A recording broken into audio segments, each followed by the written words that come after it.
જય હિન્દ દર્શક મિત્રો, હું જમીલ પઠાણ. આપ જોઈ રહ્યા છો તીર સમાચાર. વાત કરીશું આવતીકાલે એટલે કે 28મી એપ્રિલને સોમવારે છોટાઉદેપુર બંધના અપાયેલ એલાનની.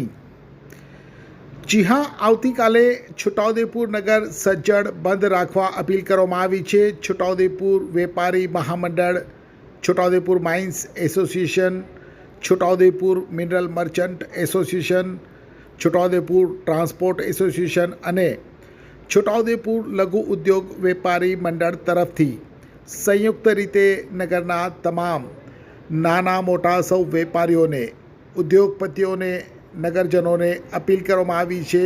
અનુરોધ કરવામાં આવ્યો છે કે કાશ્મીરના પહેલગામમાં આતંકવાદીઓ દ્વારા નિર્દોષ નાગરિકોની નિર્મમ હત્યાના જઘન્ય કૃત્યના વિરોધમાં તથા સરકાર દ્વારા છોટાઉદેપુર વિસ્તારમાં ચાલતી ડોલોમાઇટ માઇન્સ બંધ કરવાના નિર્ણયને કારણે છોટાઉદેપુર જિલ્લાનો મુખ્ય રોજગાર ડોલોમાઇટ ઉદ્યોગ પડી ભાંગવાની ભીતિ જણાઈ રહી છે અને તેને લઈને પહેલગામ હુમલાના વિરોધમાં તથા સરકારના માઇન્સ બંધ કરવાના નિર્ણયના વિરોધમાં છોટાઉદેપુર નગરના તમામ વેપારી મિત્રો પોતાની દુકાનો, રોજગાર ધંધા બંધ રાખે, સાથે તમામ ઉદ્યોગપતિઓ પોતાના ફેક્ટરી, કારખાના સ્વયંભૂ બંધ રાખી છોટાઉદેપુર બંધના એલાનને સફળ બનાવે તેવી જાહેર વિનંતી કરવામાં આવી છે.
છોટાઉદેપુર સહિત રાજ્ય, દેશ અને દુનિયાના સમાચાર જોવા માટે સબસ્ક્રાઈબ કરો તીર સમાચાર અને બેલ આઇકોન જરૂર દબાવો.